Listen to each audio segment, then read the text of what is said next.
A graça e a paz do Senhor, meus irmãos, da parte de Deus, nosso Pai, da do Senhor Jesus Cristo. Que essa paz seja com você, com a sua família, com toda a tua casa neste dia, em nome do Senhor Jesus. Estamos meditando no livro de Apocalipse, então abra aí a palavra de Deus no livro de Apocalipse. Vamos ler o capítulo de número 2, a partir do verso de número 1. Leremos até o verso de número 5. Amém? Diz assim a palavra de Deus. Escreve ao anjo da igreja que está em Éfeso. Isto diz aquele que tem na sua destra as 7 estrelas, que anda no meio dos 7 castiçais de ouro. Eu sei as tuas obras, e o teu trabalho, e a tua paciência, e que não podes sofrer os maus, e puseste à prova os que dizem ser apóstolos e não são, e tu os achaste mentirosos. E sofreste, e tens paciência, e trabalhaste pelo meu nome, e não te cansaste. Tenho, porém, contra ti, que deixaste o teu primeiro amor.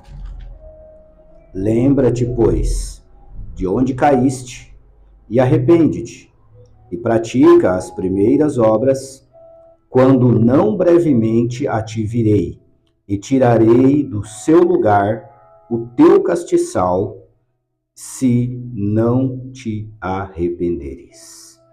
Amém, amados? Que Deus possa iluminar a nossa vida nesse momento da exposição da tua palavra. Amém, assim seja. Nós estamos nesse tempo meditando no livro de Apocalipse. Nós já vimos no livro de Apocalipse, por exemplo, que essa é uma revelação de Deus para Jesus Cristo. E Jesus, então, recebendo essa revelação de Deus, ele pede para que o teu anjo envie essa revelação até João, o teu servo. E João, para que João pudesse entregar essa revelação agora para as 7 igrejas da Ásia. Então João escreve, Jesus diz para ele, escreve essas coisas que eu tenho te dito. Escreve as coisas que brevemente hão de acontecer, que acontecerão. Brevemente, já naqueles dias, aquela carta, a carta do Apocalipse, ela foi escrita aproximadamente no ano entre 90 e 95 depois de Cristo. Então isso significa que já naqueles dias, Jesus dizia que as coisas aconteceriam brevemente. E por que é assim? E por que não aconteceram? Deus o sabe por que não aconteceu. Mas o importante para nós é entendermos uma coisa, que um dia para Deus é como 1000 anos, e 1000 anos como um dia. Então tudo que Jesus disse pode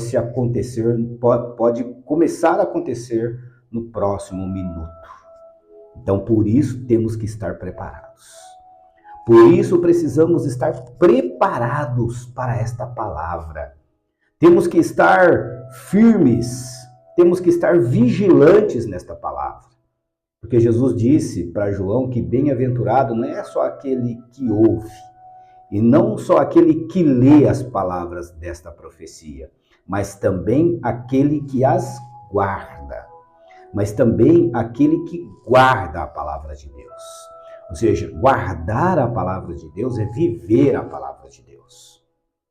E agora, irmãos, aqui, Jesus, ele pede para que João leve essa mensagem às 7 igrejas que estão na Ásia. Irmãos, as 7 igrejas da Ásia, o número 7, ele é o número da plenitude. Significa dizer que as 7 mensagens que são enviadas para as 7 igrejas são também as mensagens que Jesus quer enviar para a igreja no tempo de hoje. Porque aquelas 7 igrejas, elas significam a plenitude de todas as igrejas. Então, são problemas, são virtudes, são também deméritos de Jesus para a igreja, para todas as igrejas que estão na face da terra. Então, por isso, é muito importante nós avaliarmos esta palavra para a nossa vida. Você está entendendo a importância de se estudar, de se compreender, de meditar na palavra de Deus, principalmente aqui agora no livro de Apocalipse? É importantíssimo, porque são coisas, são situações que Jesus abordou no meio da igreja e que também servem para os nossos dias, para eu olhar para dentro de mim, fazer uma análise crítica de mim mesmo, eu como parte do corpo de Cristo, como parte da igreja. Será que eu estou enquadrado nas coisas que são positivas que Jesus elogiou nessas igrejas, ou estou enquadrado naquilo que é negativo? Eu preciso entender isso. Eu preciso saber como está a minha vida, para que eu possa entrar no caminho que Deus, que Jesus espera. E o que eu mais quero, eu creio que é também o que você mais quer, é herdar a salvação. Aquilo que nós mais queremos é herdar a salvação. De tudo, não valeria nada nesse mundo, nessa terra, se nós, nesse momento, partíssemos daqui, ou se Jesus voltasse para arrebatar a tua igreja, e nós não conseguirmos herdar o reino de Deus. E nós não conseguimos adentrar no céu pelas portas. Nós não conseguimos entrar no caminho da salvação. Seria algo desastroso para nós. Então, aí está a importância de se estudar a palavra de Deus. E Jesus, ele começa dizendo aqui para a igreja de Éfeso: escreve ao anjo da igreja que está em Éfeso. Ou seja, mande essa carta para o pastor de Éfeso, para o anjo da igreja que está lá em Éfeso. Diz assim: isto diz aquele que tem na sua destra as 7 estrelas, ou seja, o que são as 7 estrelas? As 7 estrelas são os anjos das 7 igrejas. Lembra que Jesus disse isso no verso de número 20, do capítulo de número 1?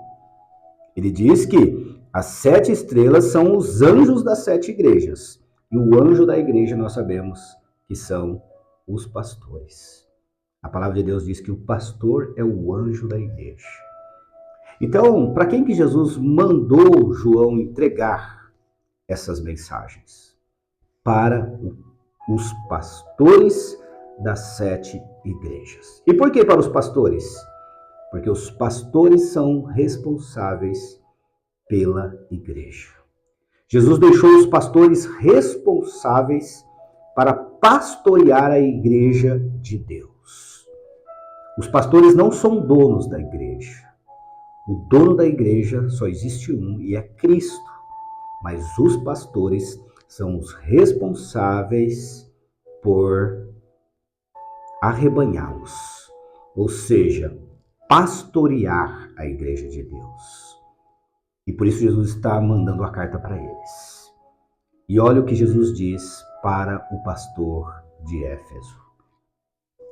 Diz assim: eu sei as tuas obras, o teu trabalho e a tua paciência, e que não pode sofrer os maus, e puseste à prova os que dizem ser apóstolos e não são, e tu os achaste mentirosos.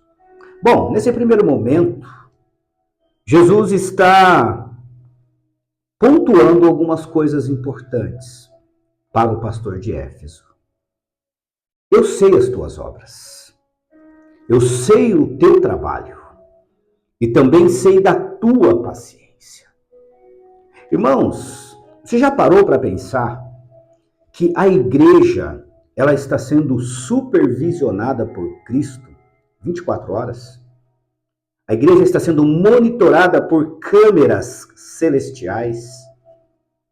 Irmão, a igreja não está largada.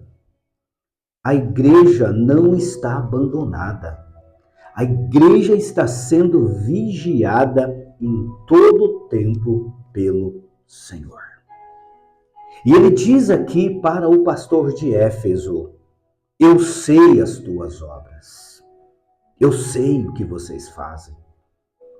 Eu sei do teu trabalho. Ou seja, eu sei cada movimento que vocês fazem, cada intenção que vocês têm no coração de fazer. Eu sei do trabalho de vocês. Mas eu também sei da tua paciência. Eu sei que vocês são uma igreja que são pacientes.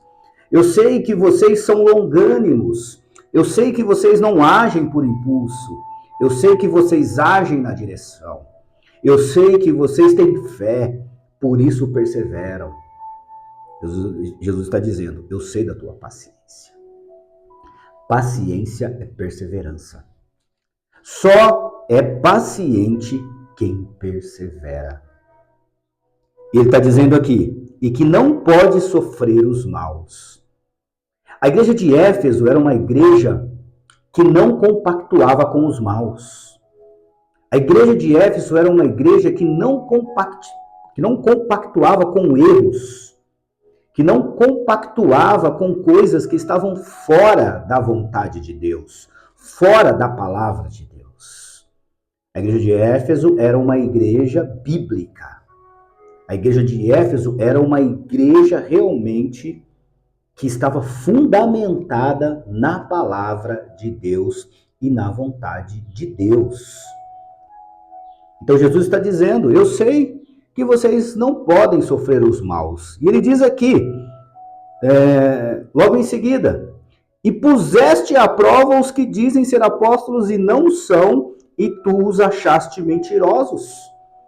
Ou seja, eu sei tanto que vocês não podem sofrer esse mal, que existem homens que dizem ser apóstolos e não são, e tu os achastes mentirosos. Ou seja, vocês são criteriosos.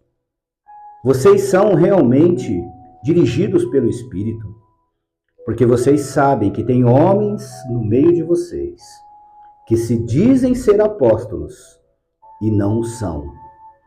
E vocês os achastes mentirosos. Ou seja, Jesus está elogiando a atitude da igreja de Éfeso. Vocês estão de parabéns, Jesus está dizendo. É isso que Cristo está dizendo nesse primeiro momento à igreja de Éfeso. E diz aqui no verso de número 3, e sofreste. Ou seja, vocês estão sofrendo com esse problema de falsos apóstolos estarem no meio de vocês. Vocês sofrem com isso.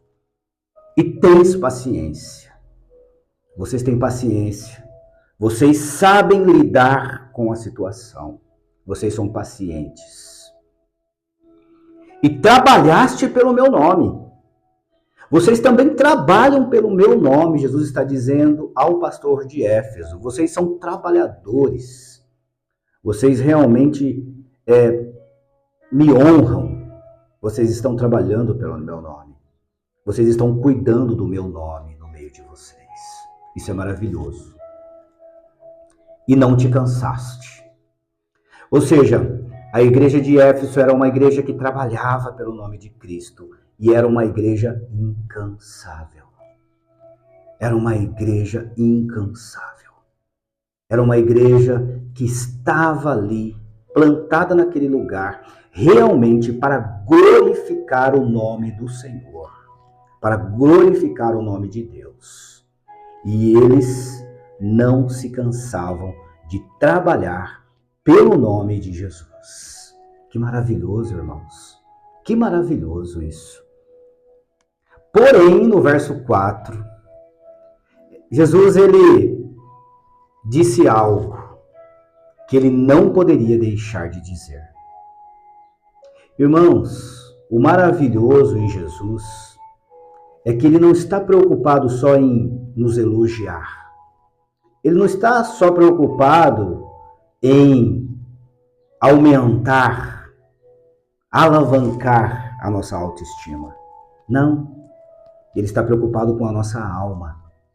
Ele é pastor e bispo das nossas almas.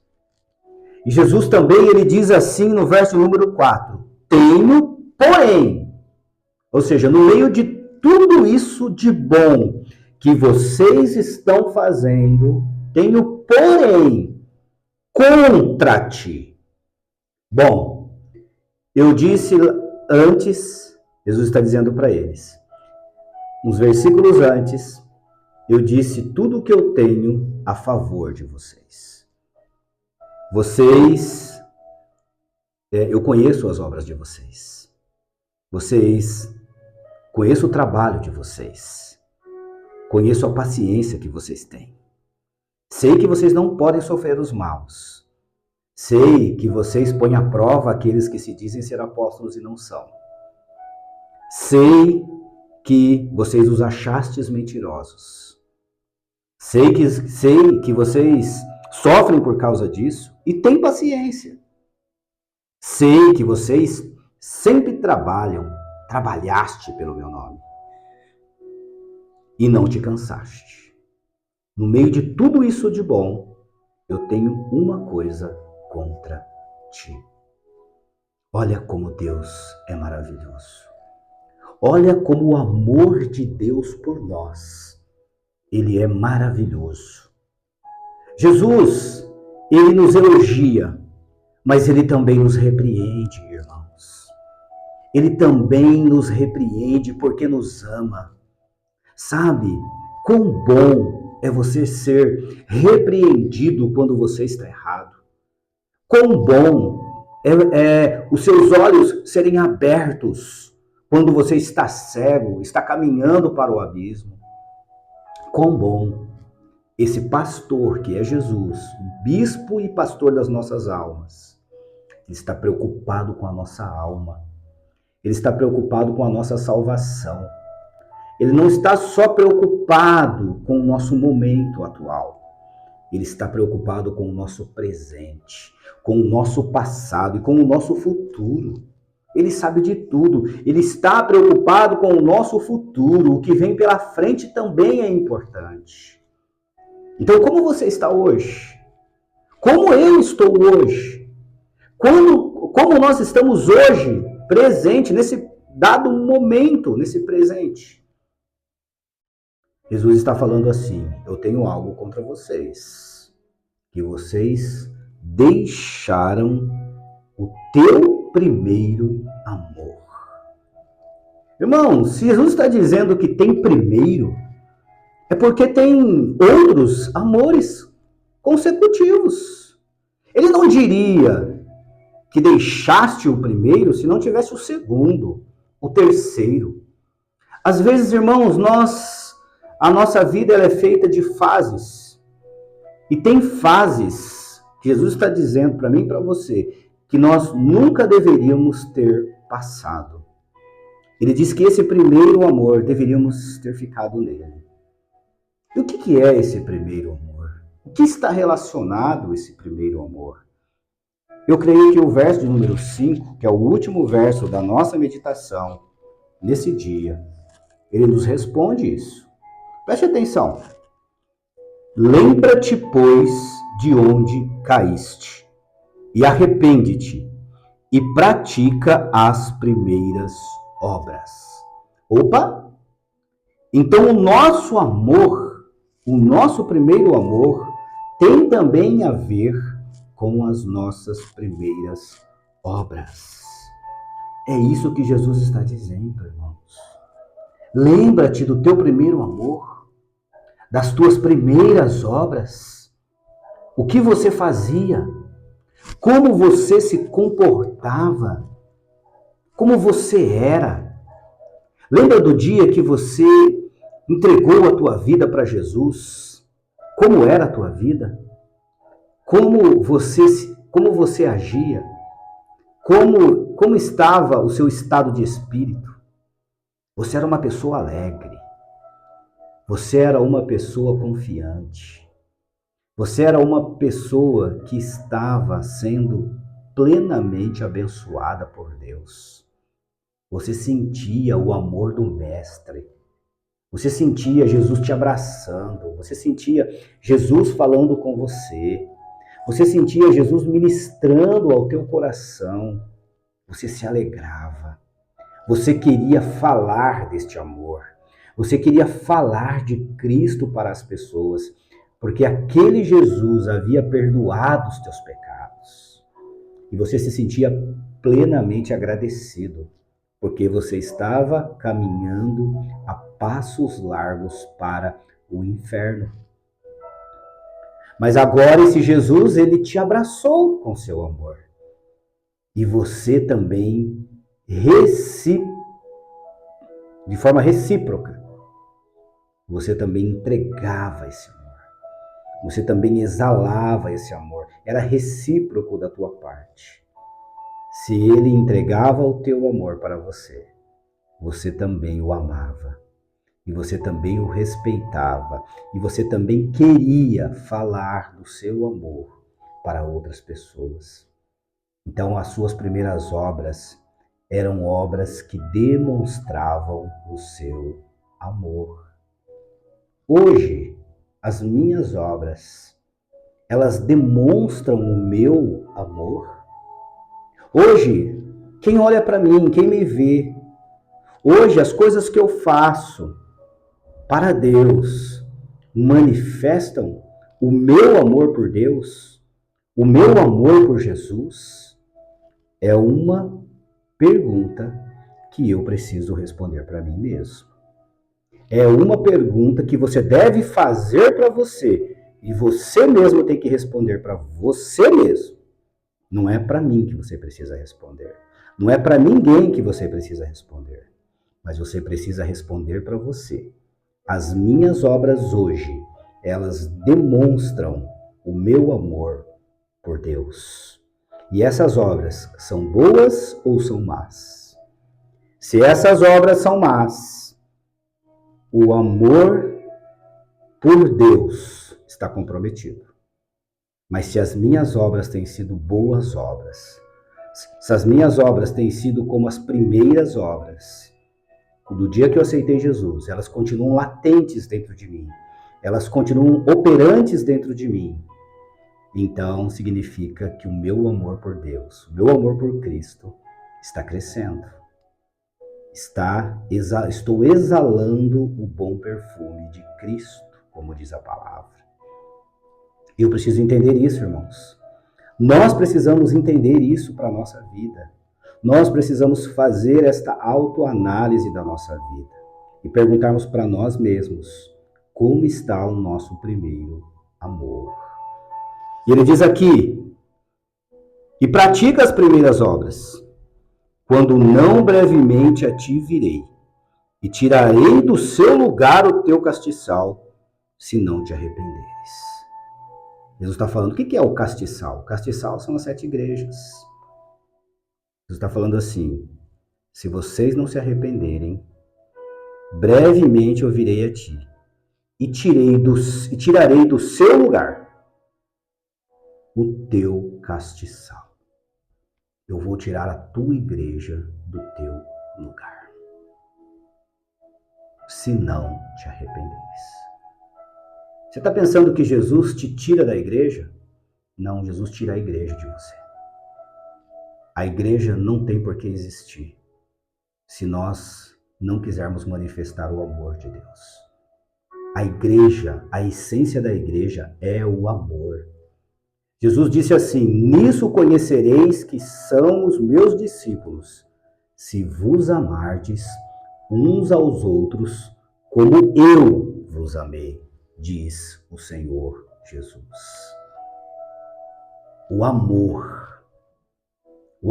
nosso para com Deus, para com Cristo e automaticamente para com as pessoas é a marca registrada que somos discípulos de Jesus. Estamos sendo discípulos de Jesus? Eu estou sendo discípulo de Jesus? Eu estou manifestando esse amor? Fiquem essas perguntas para serem respondidas por nós. Que façamos uma autoanálise da nossa própria vida. Que Deus te abençoe ricamente, você e sua família, e até a próxima meditação.